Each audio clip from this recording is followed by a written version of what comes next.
고질적인 천식으로 시도 때도 없이 휴대용 호흡기를 달고 다니는 현수. 현수야, 야 봐봐, 죽이지 않냐? 풀빌라. 아 근데 엠빵이야. 나 이따 저녁에 조별과제 있는데. 친구들과 어울리는 것보다 학교 생활에 더 충실한 모범생이었는데요. 과제가 취소되었다는 것을 알게 되자 그는 가족들 몰래 아버지의 택시를 몰고 파티에 참석하기로 결심하죠. 혹시라도 나중에 발각될까 블랙박스의 전원을 꺼버리고 들뜬 마음으로 서둘러 친구들이 있는 곳으로 향하는데 이때 뒷좌석에 승차하는 여자. 아 죄송한데 이거 휴무 차량인데. 승차 거부. 당황한 나머지 우선 차량을 이동하지만 이내 기름이 떨어지고 죄송한데 이왕 내린 거 담배랑 맥주 좀 사줄래요?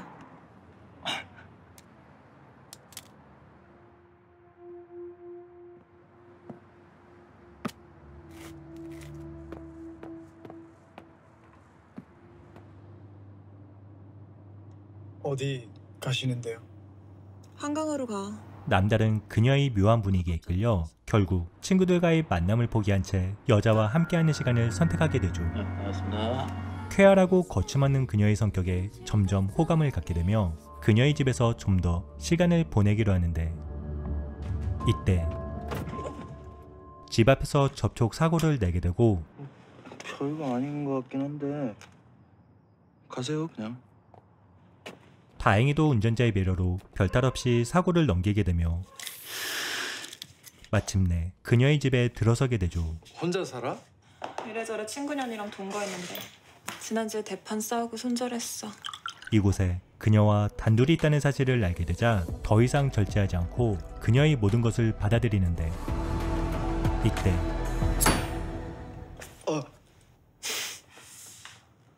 너도 해봐. 지나친 혹이었을까? 그녀의 손에 상처를 내게 되지만 이내 알 수 없는 묘한 감정이 서로의 욕구를 자극하며 그렇게 그녀와 긴 밤을 함께하게 되죠. 다음 날 아쉬움을 뒤로한 채 집을 나서려는 순간 눈앞에서 처참히 살해당한 여자의 모습을 보게 되자 겁에 질린 채 본능적으로 달아나지만 차키를 두고 온 것을 알게 되고 다시 집으로 돌아가게 되죠. 또다시 끔찍한 현장을 마주하게 된 현수. 용의자로 오해받는 것이 두려웠기에 신고보다는 현장을 훼손하며 서둘러 자리를 뜨게 되는데 안정권을 들이받고 나서야 그의 도주는 여기서 멈추게 되죠. 음수 측정 시작하겠습니다. 순수문 하나 어디야? 근처 중앙동 가택 침입 신고 들어왔는데. 때마침 사고 신고를 받게 된 경찰. 급한 대로 현수를 내리고 현장으로 출동하는데 하필 방금 전 도망치듯 빠져나온 집으로 다시 향하게 되죠. 그렇게 끔찍한 살해 현장이 드러나게 되고 본 사건의 수사팀장을 맡게 된 박삼범. 어떻게 된 거냐? 네, 20대 여잔데 칼에 찔린 것 같습니다. 저 친구는 서해 보내고. 그렇게 그는 불안감을 안고 현장을 떠나 경찰서로 향하게 되죠. 몇 방이나 찔렸대? 12인가 13인가? 여자애는 죽었나요? 뭐 그렇겠죠? 근데 목격자예요? 아니요. 이 시간 범죄 현장에서는 현장 감식이 이루어지는데 그 남자 새끼 눈빛이 좀 그렇더만. 하여튼 얼굴 반반한 새끼들 조심해야 돼. 우연치 않게 또 다른 목격자를 확보한 박 팀장. 이렇게 수사는 급물살을 타게 되고 경찰서로 복귀하는데 음주운전으로 잡혀온 현수를 보게 되자 눈빛이 좀 같네. 무엇인가를 직감한 듯 몸수색을 지시하게 되고 용의자는 20대 남자. 현장에서 커피 튀어나와서 택시 타고 도망쳤다. 그 정도야? 택시를 잡아타고 간 게 아니고 자기 택시를 자기가 몰고 사라졌다고. 자기 택시를 타고 갔다. 칼로 찔렀다면서요? 응. 길이 15cm, 폭은 한 3cm 정도 되는 칼. 저 아니에요. 어디서 몇 시간 만났어? 현장 5분 거리에서 택시를 운전하고 있었습니다. 결국 목격자의 증언과 의심을 살 만한 충분한 증거물을 토대로 긴급 체포되며 유력한 용의자로 조사를 받게 되죠. 자고 일어나서 인사하려고 방에 갔는데 그렇게 있었습니다. 죽어 있었구나. 그럼 넌 어떻게 했어? 도망쳤어요. 무서워서. 살해당한 여자와의 관계는 모두 인정하지만 범행만큼은 일절 부인하는 현수. 그렇지만 그의 몸에는 상처와 혈흔의 흔적이 발견되자 하루아침에 끔찍한 살인사건의 용의자로 지목되며 결국 유치장에 수감되게 되죠. 자범들만 골라 국내 최저가로 변호하는 삼류 변호사 신중환. 그는 오늘도 푼돈을 벌기 위해 자범들이 모여있는 경찰서로 출근하는데요. 이곳에서 현수에 대한 이야기를 듣게 되고 본능적인 감각과 돈 냄새에 이끌려 그의 변호를 자처하게 되죠. 변호사 구했냐? 제가 그런 게 아니에요. 저는 그냥 같이 술 먹고. 아니야. 진실, 사법정의. 여기 그딴 거 없으니까 생각도 하지 말고. 무엇이 사실이어야 나한테 유리한가? 앞으로 네 입에서 나오는 대답은 전부 다 모르겠어요. 변호사랑 얘기하세요. 그렇게 현수의 무죄를 입증하려는 신 변호사와 범죄행위를 밝히려는 박 팀장 간의 심리전이 시작되는데 여자애는 죽었나요? 라고 말했습니다. 경찰들 지금 한참 스토리 맞추고 있을 거예요. 판사가 더 마음에 드는 스토리를 선택하는 거. 그게 재판이야. 그리고 박상범 팀장 말인데 그냥 가는 조용한 짐승. 섣불리 이렇게 다가서지 않고 기다리거든. 가끔 친절도 베풀고. 숨을 못 쉬겠어요. 잔식이 있어서. 그러다 허점이 벌면 확실하게 숨통을 확 끊고 아주 잘가 씹어먹어.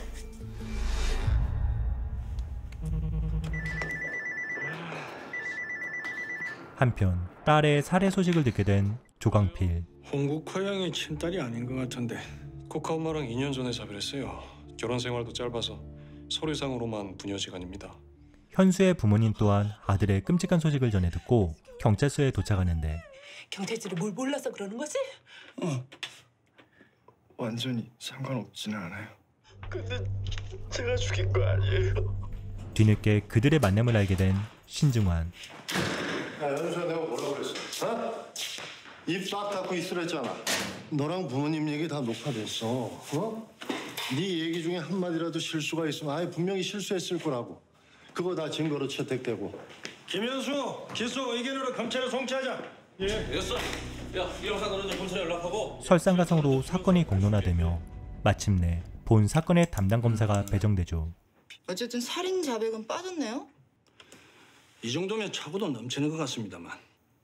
만약에 제가 패소한다면 그럴 일 없습니다. 자백은 없지만 잘 짜맞춘 증거와 정황만으로 현수의 유죄를 확신하는 박 팀장. 뭘 믿고 이렇게 단언하세요? 너 어디서 갔냐? 박상범 형사님이 주셨어요. 너 이상하네. 이런 거 챙겨줄 양반이 아닌데. 마침내 영장 실질심사가 열리게 되고 피의자를 범인으로 특정할 수 있는 증거 목록만 117개에 이르는데 김현수 씨는 아주 성실하고 모범적인 삶을 살아왔습니다. 사건 현장을 훼손하고 증거인멸을 시도했습니다. 실제로 범행을 목격한 사람 단 한 사람도 없습니다. 구속 수사를 요청합니다. 결국 어떠한 반전 없이 외면당한 진실과 함께 구속 수사를 받게 되는데 저런이 빵! 무기수와 공황장애를 앓고 있는 수감자와 함께 같은 방을 쓰게 되며 낯설음과 두려움을 안고 그렇게 첫날밤을 보내게 되죠. 다음 날 언제나 그렇듯 우려했던 일은 현실로 다가오고 배고파. 부전에 뿌리를 둔 조폭이다. 날씨 쥐기네. 누구도 손을 내밀면 그 사람도 똑같이 당해. 백호파 조직원에게 괴롭힘 당하는 깜빵 동료의 모습과 도지태 북부 교도소의 사자. 마약, 담배, 휴대폰을 유통하며 교도소 내 절대 권력자로 군림한 도지태의 모습을 보게 되며 이거라도 안타까운 마음에 동료 수감자에게 진통제를 건네지만 니 뭐하노? 오히려 그의 주제 넘은 행동이 백호파의 눈밖에 나게 되는데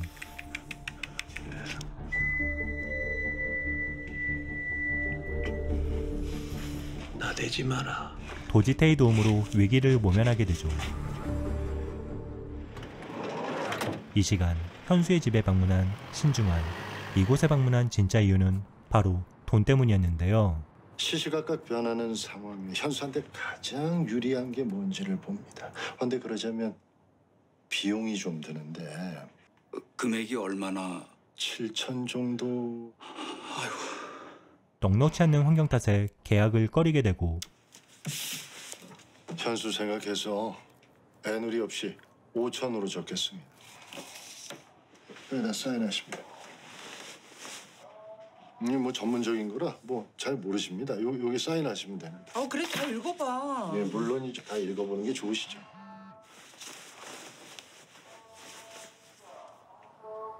한편 사건의 잔혹성을 알리며 재판을 유리한 쪽으로 이끌기 위해 언론 앞에 나선 안 검사와 박 팀장. 이번 살인사건이 언론의 주목을 받게 되자 급 관심을 보이는 박미경. 출세욕이 강했던 그녀는 이번 사건을 자신의 성공을 위한 발판의 도구로 삼으려 하는데요. 박미경 변호사입니다. 신중환 변호사는 삼류 변호사입니다. 우리 업계에선 자범 전문 변호사로 유명하셔. 거봐, 내가 좀 이상하댔잖아. 반면 저희 로펌엔 전직 판검사 출신 변호사만 10여 명에 로펌의 대표 변호사인 제 원칙은 명료합니다. 무료로 변론해 주신대요. 결국 무료 변호를 제안하며 신중환을 대신해 이 사건의 변호를 맡게 되는데 이 사실도 모른 채 현수에게 도움이 될 수 있는 유리한 단서를 찾으러 사건 현장을 찾은 신중환. 아니 들어가려고 이제. 어떻게 오셨습니까? 통화할래? 아닙니다.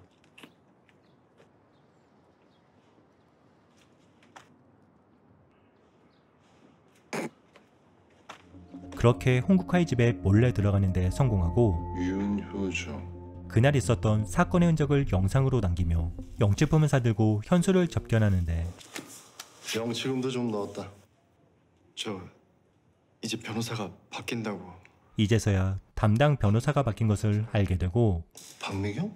사건을 가로채간 박 변호사에게 따지러 그녀의 회사에 무작정 찾아가게 되죠. 서수진 변호사입니다. 오케이, 갑시다. 그게... 왜요? 자리 없다고 하라던가요? 아니요. 진짜 안 계세요. 결국 보기 좋게 문전박대 당하자 한순간에 허탈감이 몰려오고 삼류 변호사로 낙인 찍힌 자신의 존재감과 초라함에 깊은 회의마저 들게 되죠. 한편 자신의 신상 공개 사실을 알게 된 현수.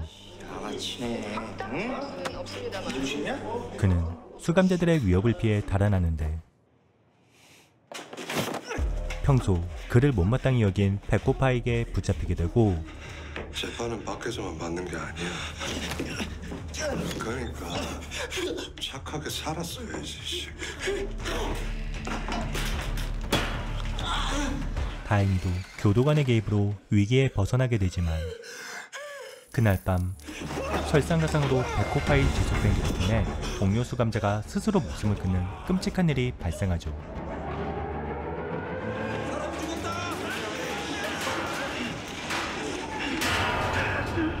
결국 극심한 두려움을 느끼게 되고 교도관의 통제에 벗어나 달아나지만 이내 붙잡히게 되며 하루아침에 평범한 대학생에서 추악한 범죄자로 내몰린 현수. 그의 억울함과 진실함을 비웃기라도 한 듯 밖에서는 안 검사의 기획수사가 야기되는데 팀장님이 좀 도와주시죠. 김현수 거짓말 탐지기 앞에 앉히는 거. 만에 하나 결과가 진실로 나와도 어차피 증거 효력 없음. 검사 결과 거짓으로 나오면 우리로선 완전 땡큐. 그는 변호인 동석 없이 현수를 검찰에 출석시키며 그를 회유하기 시작하죠. 현수 씨한테 좋은 방법이 있긴 한데 거짓말 탐지기. 기억이 안 난다는 김현수 씨 주장 솔직히 믿기가 어려우니까. 결국 그의 동의를 받아내게 되고 이를 신중환에게 알리지만 형님 웬일이죠? 현수 오늘 거짓말 탐지기 할 거다. 나 잘렸어. 이제 그 범한 대표 그 여자가 현수 변호인이야. 박미경? 뒤늦게 현수의 거탐 소식을 듣게 된 박미경. 더 이상 현수의 변호인은 아니지만 신중환 또한 그의 거탐 검사를 고정하며 국과수에서 일하는 전처에게 도움을 요청하는데 낙하 조출한 거 보니까 어지간히 급한 일인가 보네. 일단 들어가서. 왜 이래? 마침내 모두가 한 곳에 대면하게 되고 현수야 거짓말 탐지기 하는 거 솔직히 난 반대다. 거짓말 탐지기 그거 증거 효력 없다. 명심해. 거탕 검사가 시작되는데 당신은 피해자 홍국화를 강간한 사실이 있습니까? 아니요, 없습니다.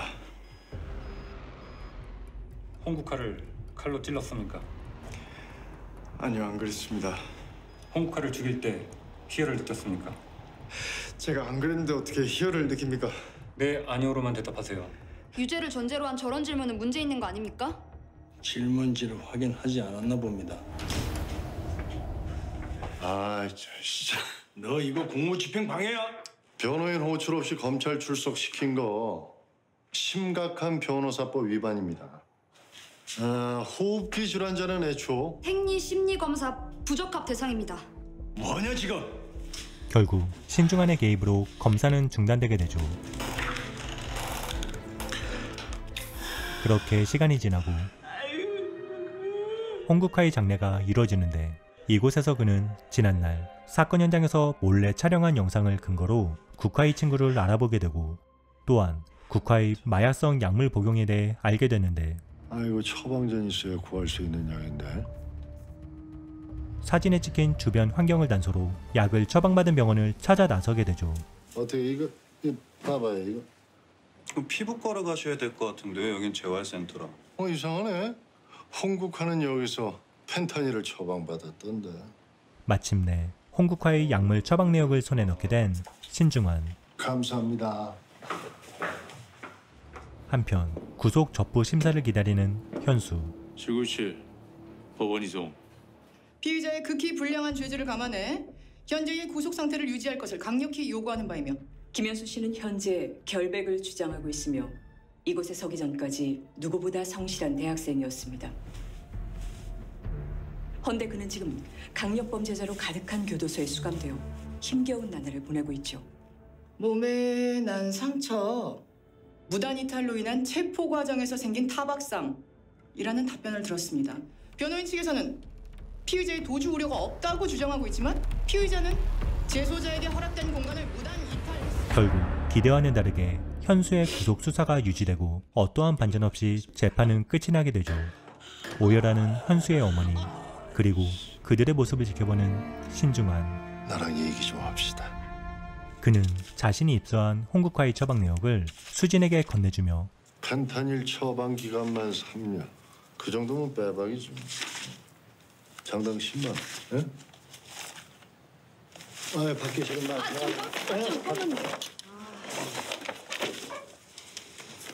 신중한 변호사가 장당 10만 원.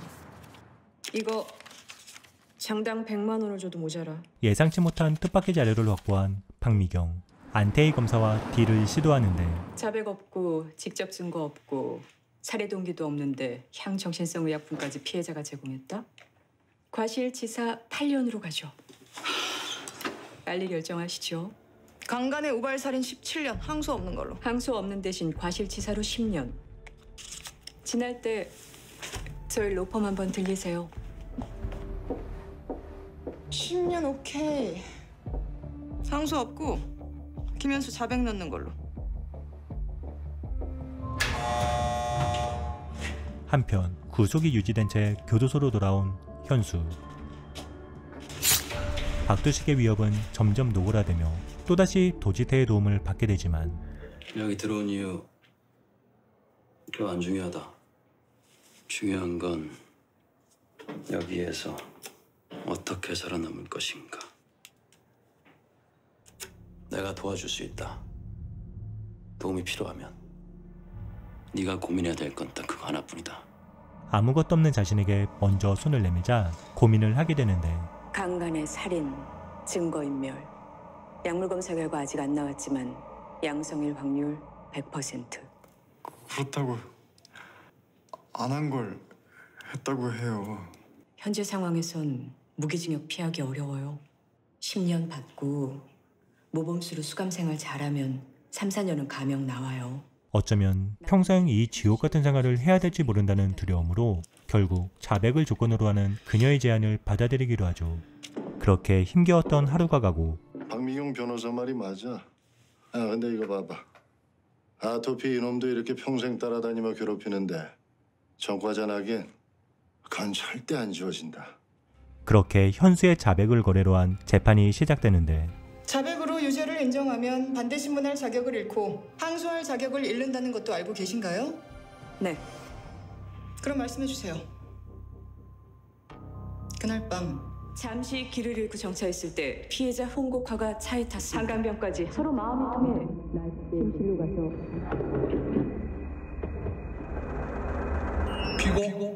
피해자 홍국화 양을 죽였습니까?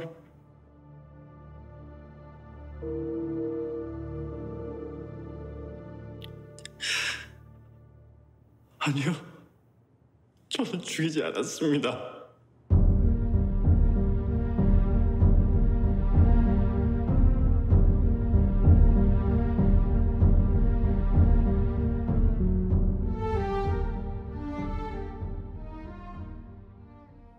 덕분에 힘들게 깔아놓은 판 완전히 엎어졌고 검찰은 검찰대로 재판부는 재판부대로.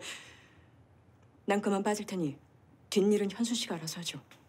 현수의 자백 번복으로 재판은 끝이 나게 되고 앞으로 재판에 험난함을 느끼며 그의 변호에서 손을 떼겠다고 선언하지만 이대로 손 떼는 건 여러모로 그림이 안 좋지. 광고비 쓴다 생각하고 진행비 5천 내려줄 테니까 이후론 서변이 맡아. 대표로 있는 법무법인 홍보를 위해 서수진에게 변론을 넘기며 언론의 관심을 좀 더 가져가기로 하죠. 한편 교도소로 복귀한 현수. 배고프지? 성범죄자라는 오명하에 또다시 박두식의 괴롭힘이 이어지는데 담배 좀 구했나? 잘 단디 안 하모. 목젖에 박아본다. 알았나?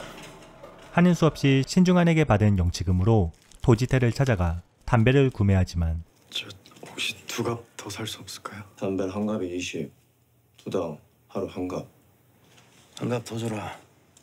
그들만의 규칙으로 담배를 더 이상 구하지 못하게 되자 이내 박두식의 폭력이 시작되죠. 아이씨. 이자까지 해가 내일 2갑 가온나. 결국 아버지. 아버지에게 도움을 요청하여 부족한 담배를 채워 박두식을 찾지만 박하가 아니잖아. 얼토당토 않는 트집을 잡으며 또다시 구타가 이어지는데 그들의 모습을 지켜보는 도지태. 또 보자. 그의 등장으로 현수는 위기를 모면하게 되죠. 그리고 도지태의 도움으로 치료를 받게 되는데 따라와라. 설상가상으로 접골사에게 구타당하는 박두식의 모습을 보게 되지만 사과해. 그래도 이건 아니다 아닙니까?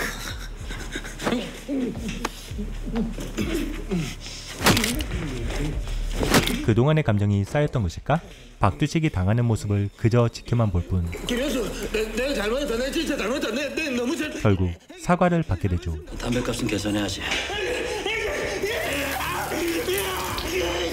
이때 교도관이 등장하고 징벌방으로 데려가. 오히려 구타당한 박두식을 잡아가는데 나 피해잖아.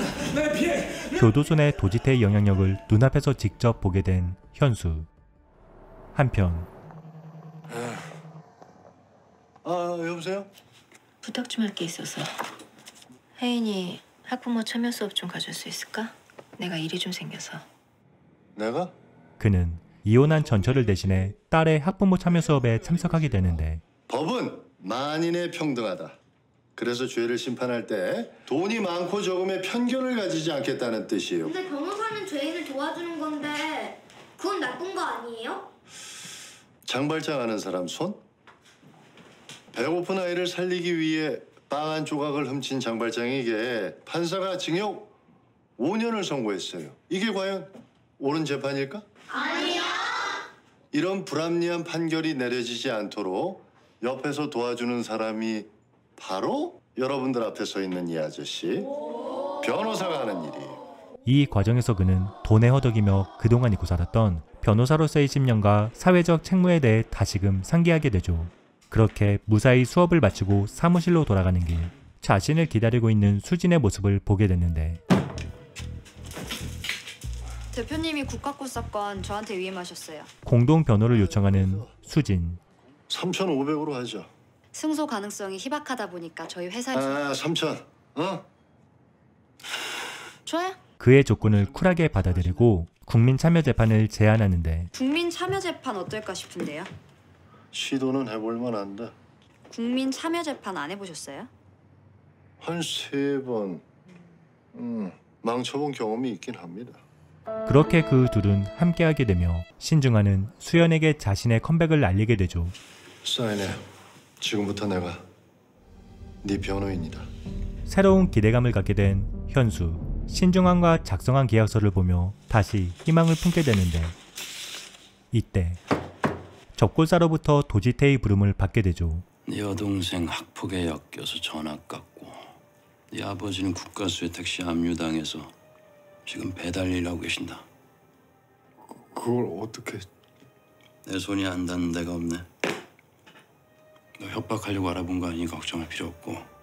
현수 네가 심부름 좀 해줘야 돼. 무슨 심부름인데요? 넌 그냥 어깨 달구로 병원에 가서 자연스럽게 치료만 받고 나오면 돼. 서로 도울 게 있으면 도와야지. 내가 너 도와준 것처럼. 그렇게 그는 병원으로 호송되어 진료를 받게 되고 살짝 아프실 거예요. 자. 어긋난 뼈를 맞추며 압박 붕대 후 다시 빵으로 돌아오는데 지태는 현수의 붕대를 원한 듯 그만 가봐. 후 아무런 조치 없이 그를 돌려보내게 되죠. 사실 김재훈은 도지태의 부하였으며 붕대를 통해 몰래 교도소로 마약을 운반했던 것으로 이 과정에서 현수를 이용했던 것이었죠. 한편 수연의 변호를 준비하는 신중한과 서수진. 예, 여보세요. 오늘 고마워. 당신 아니었으면 좀 곤란할 뻔했거든. 저기 여보. 나도 당신한테 부탁할 게 좀 있는데. 그는 국과수에서 일하는 전처의 도움으로 혹시라도 현수에게 유리한 단서를 찾을까 사건 현장을 감식하는데 이 과정에서 그는 범행 당시 기억이 없다는 현수의 증언에 힘을 쏟을 중요한 단서를 확보하게 되죠. 혈중 알코올 0.12에 LSD, 케타민. 기억이 없다는 김현수 주장 사실 같은데? 이 정도 약물이 한 번에 섞이면 발목을 썰어가도 모르거든. 이 시간 안 검사 또한 자신의 지인인 부검이를 만나 유리한 증언을 해달라며 그를 회유하기 시작하는데 한 가지가 부족하더라. 살인의 직접 증거. 네가 힘 좀 실어주면 좋고. 마침내 첫 공판일이 다가오고 배심원이 동석한 국민참여재판이 시작되죠. 피해자 홍국화양의 몸에서 무려 13개의 자창이 확인됐습니다. 이내 증인으로 감식원이 출석하고 피고인 몸의 저 혈은 누구의 혈액입니까? 피해자 홍국화양의 혈흔입니다. 이 사진이 의미하는 바는 뭘까요? 현장 훼손 및 증거인멸 흔적들입니다. 과잉 피고가 살해 의도를 가지고 접근해서 피해자를 살해한 후 적극적으로 범행의 흔적을 훼손했다고 보는 게 맞을까요? 아니면 우발적인 상황에 당황한 피고가 어쩔 수 없이 저지른 실수라고 보는 게 맞을까요? 후자의 가능성이 높다고 봅니다. 네, 이상입니다. 이어 안 검사의 지인이었던 법의학자 또한 증인석에 오르게 되죠. 전 피고인이 범인이라고 생각합니다. 직접 증거라면 피고인의 손바닥 상흔이 있습니다. 그건 피고인이 피해자를 흉기로 찌를 때 흉기가 척추뼈에 박혀 미끄러져서 유발된 자상입니다. 박사님, 이 약물들에 대해 설명을 좀 해주시겠습니까?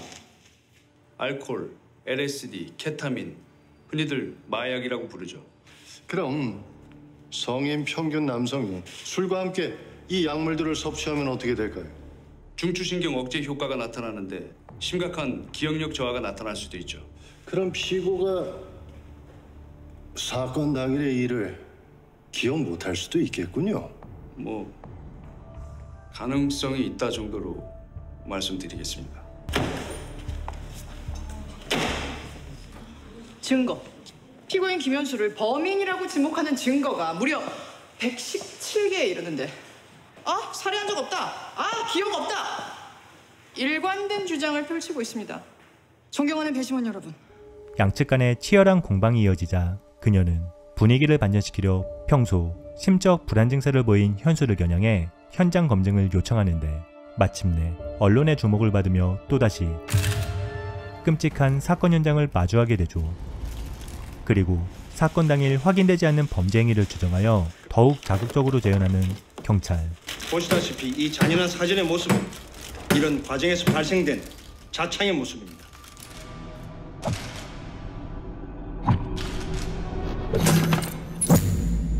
그들에게서 자신의 모습을 보게 되며 충격에 빠지게 되고 결국 실신하게 되는데 당황한 박 팀장과 안 검사, 신중하는 현수의 안전보다는 자극적인 기사감을 위해 연이어 플래시를 터뜨리는 기자들의 모습에서 깊은 분노와 회의감에 빠지게 되죠.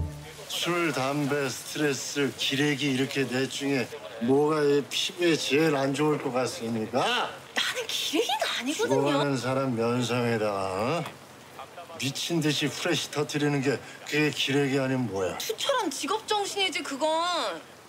내일 봅시다. 다음날 현수는 또다시 법원으로 호송되고 보다시피 내가 오늘 전날 과음한 탓일까? 몰골이 말이 아니자 신변을 대신하여 서수진 변호사가 그의 변호를 맡게 되죠. 그렇게 또다시 재판이 열리게 되고 술 냄새가 나서 음주 측정을 시도했는데 음주 측정기가 방전돼 측정은 못했습니다. 피고인이 취했다는 사실을 어떻게 알 수 있었죠? 술 냄새도 진동했습니다. 경관님, 변호사가 된 이후 첫 변호라서였을까? 사소한 실수를 하게 되고 죄송합니다. 이내 마음을 다잡으며 조목조목 경찰의 실수를 지적하는 서변. 배터리 방전으로 음주 측정은 못하신 거네요? 네. 긴급 체포 명령이 있었나요? 피고인을 임의 동행하셨네요. 그때 상황이 좀... 게다가 임의 동행 후 경찰서로 가지 않고 현장으로 가셨죠? 네. 여자애는 죽었나요? 저 소리를 듣고 무슨 생각이 드셨나요? 일종의 확인이라고 생각했습니다. 피해자를 걱정한 마음에 나온 말은 아닐까요? 글쎄요. 경관님은 어떠셨어요? 피해자의 죽음이 안타까웠나요? 예? 당연히 전... 블랙박스 영상 보시겠습니다. 피해자 나이 25. 몇 방인가 죽는데? 글쎄요. 12인가 13인가? 로또? 경관님, 피해자의 죽음이 슬프고 안타까운 마음에 로또 번호를 맞추셨네요. 실수였죠. 오늘은 제가 변호사가 되고 처음으로 법정에 선 날입니다. 그래서 작은 실수도 있었습니다. 그동안 수십 번의 모의 재판을 거쳤음에도 실수를 저질렀죠. 그건 우리 모두 마찬가지 아닐까요? 음주 측정 시 물을 제공하지 않은 경찰, 살인사건으로 로또 번호를 조합한 경찰. 우리가 과연 죄를 물을 수 있을까요? 범행의 직접 증거를 제시하지 못했고 그저 피고인의 도덕성을 스크래치내는 데만 혈안이 됐습니다. 여자애는 죽었나요? 과연 이 한마디로 피고의 유죄를 추정하는 게 상식적이고 합리적인 일일까요? 저는 자신 있게 말씀드릴 수 있습니다. 아니요. 라고. 배심원들에게 범죄자에 대한 편견 없이 상식과 합리적 판단을 호소하는 서수진. 그렇게 재판이 끝이 나고 현수를 대면하는 신중한. 혹시 이거 기억나? 침실에서 과일을 먹었었던 것 같은데. 제가 먹은 건 아닌 것 같은데. 홍국화랑 동거했던 친구인데 혹시 들은 거 없어? 이래저래 친구년이랑 동거했는데 같이 살던 친구랑 싸웠다는 얘긴 들었습니다. 싸우고 절교했다고. 이 과정에서 그는 사건 발생 전 국화와 친구 윤유정과의 관계를 알게 되고 그녀를 찾아 나서는데 절교까지 할 정도면 꽤나 심하게 싸운 건데 홍국화가 먹은 마약 효정 씨가 제공했나? 무슨 소리예요? 나 아니거든요. 마약을 제공한 거 아니면 같이 하셨겠지? 어? 경찰 조사 들어가면 좀 골치 아플 것 같은데. 효정을 압박하여 마침내 사건의 실마리가 될 수 있는 또 다른 남자의 존재를 확인하게 되며 국화에게 약을 판매한 엄기종과 대면하지만 약만 파는 줄 알았는데 칼도 잘 쓰시네, 엄기종 씨. 경찰이세요? 국가랑 거래한 지 얼마나 됐어요? 뭘 거래합니까? 범죄의 관련성을 부인하는 남자. 홍국화가 알코올 중독 치료했던 곳에서 약 끊기고부터죠. 홍국화랑 거래한 거.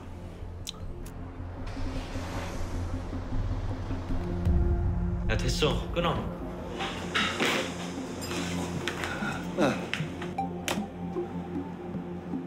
핸드폰을 두고 갔네. 신중하는 꾀를 내어 그와 효정의 대화를 녹취하는데 성공하게 되죠. 아 나 존나 어이가 없네 진짜. 야, 너 내가 경찰에 불면 너도 좆되는 거 몰라서 그래? 나 진짜 국화랑 앉았다니까. 끊어. 아깝네요. 본인 동의 없는 녹취는 증거로 쓸 수가 없어서. 정식으로 증인 요청하고 법원 소환장 직접 확인할게요. 사건 당일 CCTV 자료 챙겨왔어요? 이거 다 보시게요? 봐야죠. 한편 교도소 내 마약 거래를 포착하고 특별 감사에 나선 감찰관. 김현수 씨, 따라오시죠. 현수와 도지태의 동시 신문이 이루어지는데 에이스병은 정형외과, 저치사 반창고, 저희 꼬붕이었잖아. 그 친구가 마약 단속반에 코가 꿰었는데 낚싯줄 감다 보니까 여기까지 왔네 내가. 보시다시피 이 친구가 투수거든요. 제가 약 배달을 어떻게 한 건데요? 김현수 씨가 팔에 감고 있던 이 붕대가 약 먹인 붕대거든요. 이 과정에서 그는 자신이 의도치 않게 마약을 배달한 사실을 알게 되고 도지태가 다 불었는데 김현수 씨 혼자 입 닫고 있다? 그럼 어떻게 되겠어? 도지태의 범행 사실을 확보하기 위해 현수를 회유하는 여자. 근데 여기 올 때 윗분들한테 허락은 받고 왔나 모르겠네. 이때 이 새끼가 근데 전화벨이 울리고 일단 받아보시죠. 네 알겠습니다.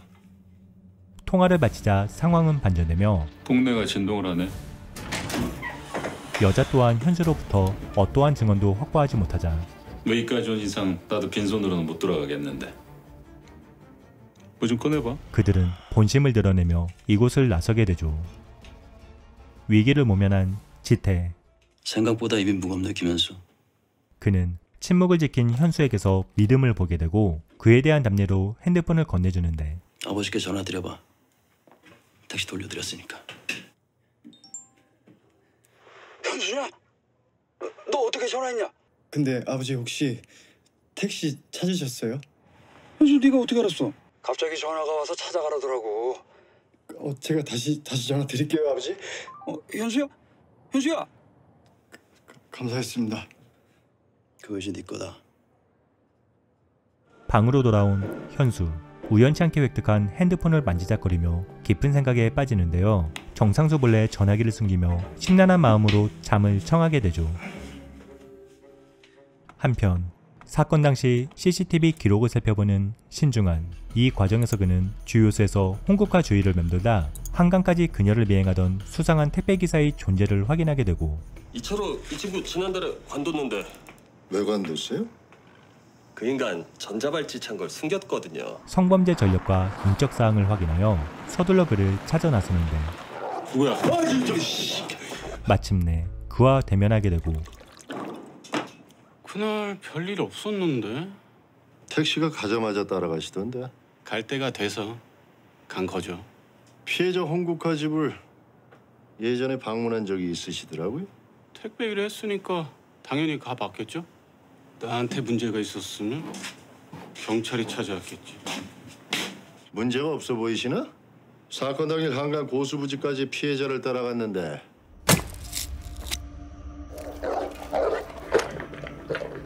홍국화 당신이 죽였지?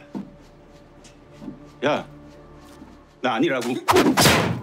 이철호를 추궁하는 과정에서 위험에 처하게 된 신중한. 어거지로 날 엮어보려는 모양인데 내가 뭐 귀신인가? 형! 에이! 빨리! 저기, 일단 그거 좀 놓고 얘기합시다. 다행히도 형사가 도착하며 그는 살인 미수 혐의로 현장에서 체포되게 되죠. 이 시간 또다시 현수의 재판이 열리게 되고 검찰은 CCTV에서 확보한 현수의 행적으로 그를 더욱 압박하는데요. 피고인은 당일 신고를 하지 않았습니다. 현장에 증거를 훼손했고 도주했으며 일말의 죄의식도 느끼지 않았습니다. 이때 아니요. 죄의식이 없던 게 아닙니다. 그동안 침묵해왔던 현수가 억울한 듯 마침내 입을 열게 되자 제가 살인을 한 게 아닌데 죄의식이 왜 생겨요? 이런 행동은 법정에서 불리하게 적용될 수 있습니다. 아무도 내 말 안 믿잖아요. 저 홍국화 안 죽였어요. 바로 저런 행동입니다. 그의 진실한 외침은 독이 되어 돌아오게 되죠. 살인범의 심중에 내재된 폭력성이죠. 원하면 지금 진술할 수 있습니다. 그냥 여기 증인석에 앉기만 하면 됩니다. 이 상태로 증인석에 올랐다가 예기치 못한 돌발 상황이라도 발생하면 그때는 진술할게요. 변호인의 만류에도 결국 현수는 검사의 제안을 받아들이며 증인석에 서게 되는데 스스로 정직하다고 생각하나요?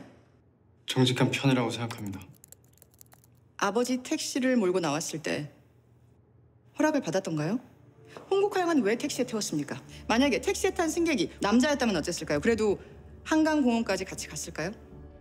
혼자 사는 여자가 집으로 초대하고 약까지 줬으니 홍국화 양을 쉽게 받겠죠.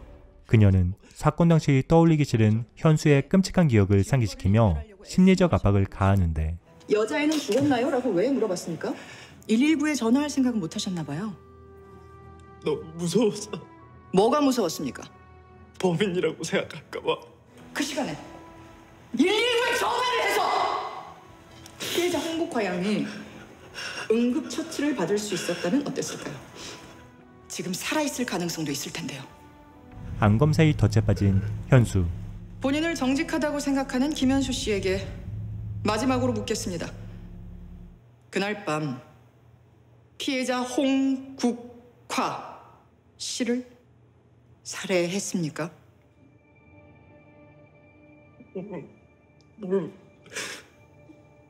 모르겠어요. 저도.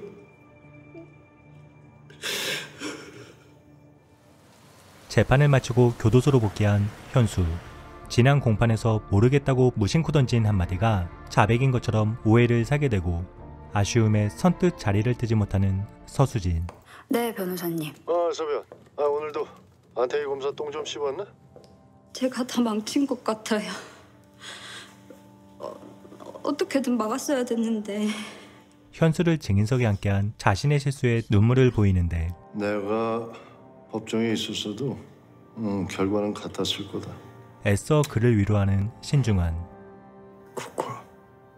저는 기억이 없었는데 생각해보니까 손가락이 움직였던 것 같아. 잘못 본 거야. 만에 하나 손가락이 움직였어도 그건 사후경련이라는 거다. 그렇지만 그의 말은 어떠한 위로도 될 수 없었죠. 답답한 마음에 집으로 돌아와 다시 사건을 정리하던 중 그 또한 그동안 참고 있었던 감정이 폭발하게 되고 다음 날 현장 감식을 마친 홍정아가 그의 집에 방문하는데 꼴이 뭐야 이게? 알지? 내가 당신 이런 꼴 보기 싫어서 이혼한 거. 자포자기하고 있는 전 남편의 모습을 보게 되며 신중한 변호사, 난 당신이 포기하지 않았으면 좋겠어. 재판이든 가족이든. 그녀의 말에 지난날 자신을 돌아보며 생각에 잠긴 신중한. 이내 정신을 차리고 다시금 사건을 조사하기 시작하는데요. 그들의 노력과는 다르게 이 시간 처음엔 기억이 없다고 주장했다가 이젠 죽였는지 안 죽였는지 모르겠다. 기억이 없는 게 아니라 죽이지 않았다고 믿고 싶은 게 아닐까. 현수에게 호의적이었던 장수마저 그를 의심하게 되는데 언론에서도 연일 자신의 재판이 화제가 되자 불편한 마음에 이내 자리를 피하게 되죠. 완전 끝까 속이 다른 놈이다. 그죠? 요새 누가 이런 똥폰을 쓰노? 불안감을 느낀 현수.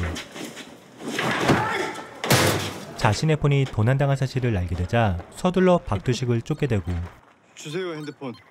네가 훔친 거잖아 이 개새끼. 새끼. 때려. 그동안의 스트레스와 절박한 마음으로 발악을 해보지만 박두식을 상대하기에는 너무나도 나약한 자신의 모습만 확인하게 되죠. 자식 한번 씨부리 봐라. 그날 이후 깜빵 동료마저 자신을 외면하고 맛 떨어지게 진짜. 수감자들에게 무시당하며 점점 고립되어 가는데 지칠 대로 지친 현수 모두가 곁을 떠나게 되고 점점 희망을 잃게 되며 절망의 바닥을 보게 된 어느 날 결국 그는 도지태에게 다가가 먼저 손을 내밀게 되죠. 인두비오 프로레오 네모 플러스 미트로 말루스 20살 때 처음으로 새긴 문신이다. 공부밖에 모르는 범죄인이었지 그땐. 우연히 폭력 사건에 휘말렸다 누명을 썼는데 아무도 믿어주는 사람이 없었다. 심지어 자살도 시도했었고 죽음의 문턱에서 문득 깨달았지. 키는 내가 쥐고 있다는 걸. 살아남으려면 내가 먼저 변해야 한다는 걸. 선택은 현수 네 몫이야.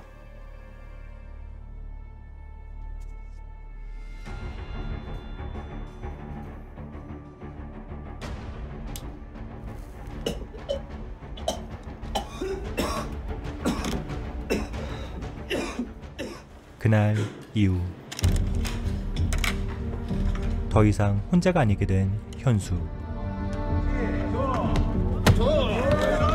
지태가 곁에 있다는 존재만으로 자신의 달라진 위상을 보게 되자 소심했던 과거의 모습은 자신감으로 돌변하며 더 이상 물러날 곳이 없음을 깨닫게 되고 지태의 도움을 받아 절박한 환경에서 스스로 살아나는 법을 깨우치게 되죠. 그렇게 시간이 지나고 법정에 출두한 현수. 선서. 법정에서 피고가 절대 해서는 안 되는 행동들이 있다. 지금 너처럼 하품을 하거나 싸가지 없는 태도. 응? 몰라보게 달라진 그의 모습에서 당황을 한 신중한. 이내 재판이 시작되고 피해자에게 마약을 제공하게 된 계기가 있을까요? 여친 룸메이트가 국화였으니까 그냥 알고 지내다가 자연스럽게요. 홍국화 양과 섹스를 했습니까? 그냥 취해서 같이 잔 게 전부인데 여자친구한테 걸리니까 강간당했다고 거짓말하고 이씨. 아주 죽여버리고 싶었겠네요. 그렇다고 사람 죽일 정도는 아니거든요. 저 새끼처럼. 이어 윤효정의 증언이 이어지는데요. 남자친구 엄기종의 성관계 사실을 알았을 때 기분이 어땠나요? 뭐가 어때요? 족같죠. 이 친구들은 아닙니다. 두 친구 다 법정에서 진술할 때 전혀 방어적이지 않았어요. 사실관계에 있어서 완벽하게 자신이 있을 때만 가능한 행동입니다. 그들의 직설적인 언행과 당당한 모습에서 범인이 아님을 확신하게 되고 그래서 말인데 오늘 현수 씨 좀 이상하지 않았어요? 나름 방법을 찾은 거겠죠. 살아야 되니까. 한편 재판을 마치고 복귀한 현수. 연이어 자신의 사건이 언론에 보도되자 심기에 거슬리는 듯 TV를 꺼버리고 이전과는 다르게 당당하고 자신감 있게 행동하는데요. 그런 그의 모습을 안 잊고게 여기는 남자.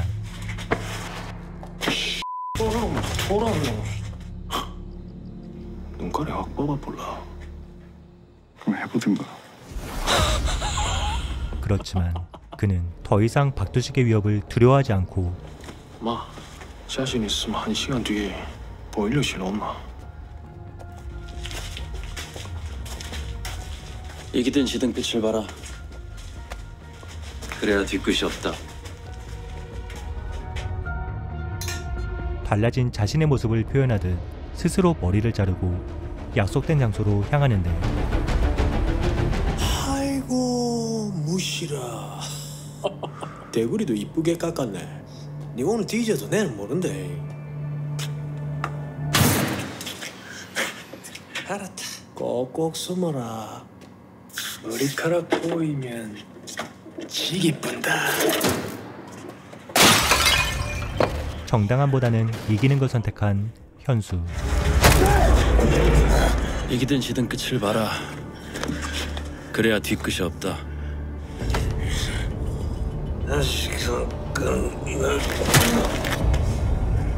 마침내 스스로의 힘으로 바닥에서 일어서게 되지만 제 휴대폰 아저씨가 박두식한테 줬어요? 왜요? 나도 살아야지. 가장 믿었던 사람에게서 배신당한 사실을 알게 되며 그동안 감사했습니다. 분노보다는 현실을 받아들이게 되죠. 이 시간 신중한 변호사 살인미수 혐의로 현장에서 체포하긴 했는데 홍국화 사건 관련해서 아직 진술한 건 없습니다. 불법 주거 침입의 강간 시도 확인됐고요. 이철호의 체포 소식을 듣고 그와 대면한 박 팀장. 현수의 다른 용의자를 절대로 인정할 수 없었기에 어떠한 조치 없이 그를 풀어주는데요. 뭔 소리야 그게? 전자발찌 이동 기록 다 남아있거든. 홍국화 집 근처에도 안 갔다고 하던데. 이 사실을 알게 된 신중한. 홍국화 집에 갈 때 위치 추적기를 꺼놨을 수도 있지. 걔가 무슨 병신이냐 이씨. 결국 이철호는 용의자가 아닌 증인으로 출석하며 또다시 재판이 시작되는데 증인 저기서 한강공원까지 피해자 홍국화를 따라가셨네요. 이걸 우연이라고 볼 수 있을까요? 운명이던가? 피해자 집에 택배를 배송한 적이 있으시고 피해자가 증인에게 클레임을 건 적이 있죠. 하루에도 12번 클레임. 일상이에요. 동종의 유사범죄로 전과 기록이 있던데 경찰 조사는 언제 받으셨죠? 조사 받은 적 없습니다. 아니, 피해자와 악연이 있는 동종의 전과범. 그날 밤 피해자와 마주쳤고, 어? 성범죄 위치 추적기까지 꺼놓고 이후 한강공원까지 피해자를 쫓아갔는데 경찰 조사를 받으신 적이 없다고요? 이어 홍정아가 증인석에 서게 되고 현관문 시건 장치가 디지털 도어락입니다. 구형이라 전기 충격기나 마스터 비밀번호를 알아도 열 수 있죠. 3자 침입 가능성과 또 다른 흉기의 가능성을 제시하는 여자. 이건 칼 8개가 한 세트인 식도 세트입니다. 현재 2개가 빠져있죠. 하나는 검찰이 범행에 사용했다고 주장하는 흉기. 근데 다른 하나는 어디 있을까요? 이건 사건 당일 촬영한 현장 사진입니다. 보시다시피 먹다 남은 과일은 있는데 칼은 사라지고 없죠. 검찰은 저게 피고가 피해자를 찌를 때 흉기가 척추뼈에 부딪혀 미끄러지면서 생긴 자상이라고 주장하는데 피해자의 자창을 보면 칼 날이 위쪽, 칼 등이 아래쪽을 향해 있습니다. 칼 날이 위로 가게 쥐고 찔렀다는 뜻이 됩니다.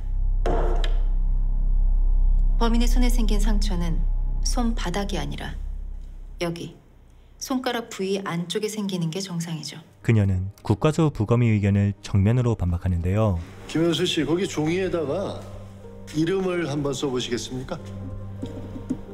홍정아 박사님, 이건 어떤 자료인가요? 13개의 자창 중 8개가 1시 방향에서 7시 방향. 범인이 오른손잡이임을 추정할 수 있습니다.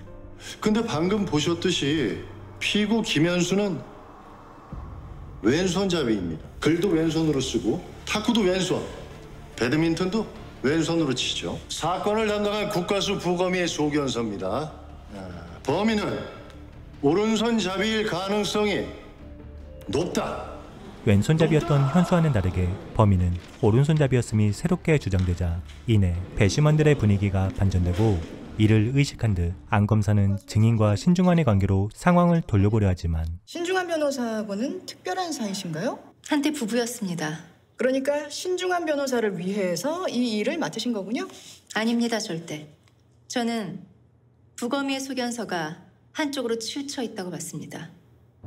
여러 가지 가능성이 있음에도 너무 유죄 추정에 집중했죠.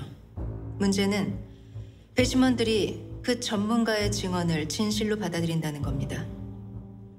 저는 같은 증거도 관점에 따라 다른 의견을 낼 수 있다는 사실을 말씀드리기 위해 이 자리에 섰습니다. 배심원들은 서로 다른 의견을 모두 청취할 권리가 있으니까요. 자신의 소신을 밝히는 홍정아. 그렇게 재판이 끝이 나고 교도소로 복귀한 현수. 근데 제가 뭐라고 불러드릴까요? 너 편한 대로 불러. 형, 궁금한 게 있는데요. 형은 제가 정말 안 죽였다고 생각하세요? 홍국화.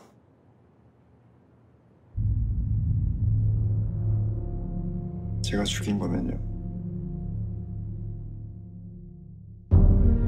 오늘 소개해드린 영상은 쿠팡플레이 드라마 시리즈 어느 날이었는데요. 현재 8회차까지 모두 공개되었으며 마지막 결말이 궁금하신 분들은 쿠팡플레이에서 시청 가능합니다. 재미있게 보셨다면 좋아요와 구독 그리고 알람 설정 부탁드리며 모두들 즐거운 하루 보내세요. 감사합니다.